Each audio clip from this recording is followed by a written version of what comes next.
दोस्तों जैसा कि ये बात हम सभी पीएफ मेंबर जानते हैं कि हमारे पीएफ अकाउंट में जो पैसा जमा होता है जॉब छोड़ने के बाद वो पैसा हमें मिल जाता है।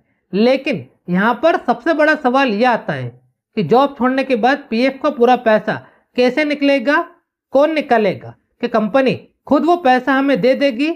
ये सारे सवाल सभी पीएफ मेंबर्स के मन में आते हैं। तो आज की इस वीडियो में मैं आपको इन सभी सवालों का जवाब आसानी से समझाऊंगा। तो चलिए शुरू करते हैं आज का वीडियो। और वीडियो शुरू करने से पहले आप सभी से रिक्वेस्ट है कि इस वीडियो को अभी से कर दीजिए लाइक, और चैनल पर अगर आप नए हैं तो चैनल को भी कर लीजिए सब्सक्राइब, क्योंकि ईपीएफओ से जुड़ी जानकारी आपको इस चैनल पर मिलती रहेगी।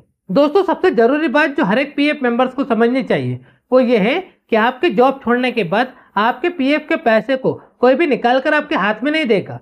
कुछ पीएफ मेंबर्स को ऐसा लगता है कि मैं जॉब छोड़ दूंगा तो मेरी कंपनी वाले मेरे पीएफ अकाउंट का पैसा निकाल कर मुझे दे देंगे। ऐसा नहीं होता है, ऐसा बिल्कुल भी नहीं होता है। बल्कि पीएफ मेंबर्स को अपने पीएफ के पैसे को निकालने की जिम्मेदारी खुद लेनी पड़ती है। पैसा कोई भी निकाल कर आपको नहीं देगा। अगर आप अपनी जॉब छोड़ रहे हैं तो आपके पीएफ अकाउंट का पैसा निकालने की जिम्मेदारी आपकी है, और उस पैसे को निकालने के लिए आपको पीएफ मेंबर्स को खुद मेहनत करना पड़ेगी। मेहनत में करना यह है कि पीएफ मेंबर्स को खुद ये सीखना होगा कि पीएफ अकाउंट से पैसा कैसे निकलता है। अगर पीएफ मेंबर सीख सकते हैं तो अच्छी बात है, अगर आप सीख सकते हैं तो अच्छी बात है। अगर आप नहीं सीख सकते और आप पीएफ अकाउंट से पैसा निकालना चाहते हैं तो फिर आपको किसी ऐसे व्यक्ति को ढूंढना होगा जो आपकी हेल्प कर सके और आपके पीएफ अकाउंट से पैसा निकाल सके। इसके लिए आप वेरीफाई साइबर कैफे, जिन्हें सीएससी सेंटर भी कहते हैं, वहां पर जाकर आप अपने पीएफ अकाउंट से पैसा निकलवा सकते हैं। सीएससी सेंटर वालों की हेल्प ले सकते हैं, वो आपके पीएफ अकाउंट का पैसा निकाल कर आपको दे देंगे। यानी कि वो करेंगे ये कि आपके पीएफ अकाउंट से पैसा निकालने के लिए रिक्वेस्ट सबमिट कर देंगे, क्लेम सबमिट कर देंगे, और जब क्लेम सेटल हो जाएगा तो पैसा अपने आप आपके बैंक अकाउंट में क्रेडिट हो जाएगा। अब ये तो मैंने आपको तरीका बताया है कि जॉब छोड़ने के बाद पीएफ अकाउंट से पैसा कैसे निकलेगा और किस तरह से आप पीएफ के पैसे को निकाल सकते हैं। लेकिन पीएफ अकाउंट से पैसा निकालने से पहले भी एक बहुत ही जरूरी काम है जो आपको यानी कि पीएफ मेंबर्स को ही करवाना पड़ेगा। और वो काम ये है कि जॉब छोड़ने के बाद आपको अपने एम्प्लॉयर की मदद से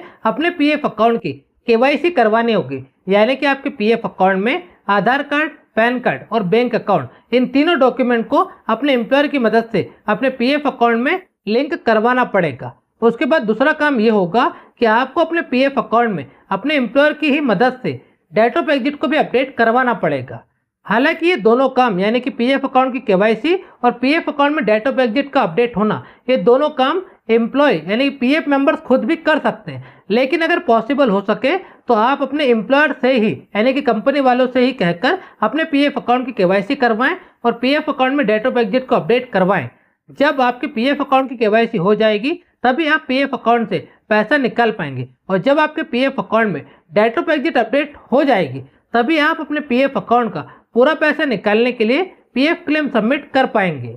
और जब आप जॉब छोड़ दें और आपके पीएफ अकाउंट में ये दोनों काम यानी कि पीएफ अकाउंट की केवाईसी और डेट ऑफ एग्जिट, ये दोनों काम अपडेट हो जाएं, उसके बाद आप ऑनलाइन पीएफ क्लेम सबमिट कर सकते हैं। ऑनलाइन क्लेम सबमिट करते समय आपको फॉर्म 19 और फॉर्म 10C, ये दोनों फॉर्म सिलेक्ट करने पड़ेंगे, ये दोनों फॉर्म सबमिट करने पड़ेंगे।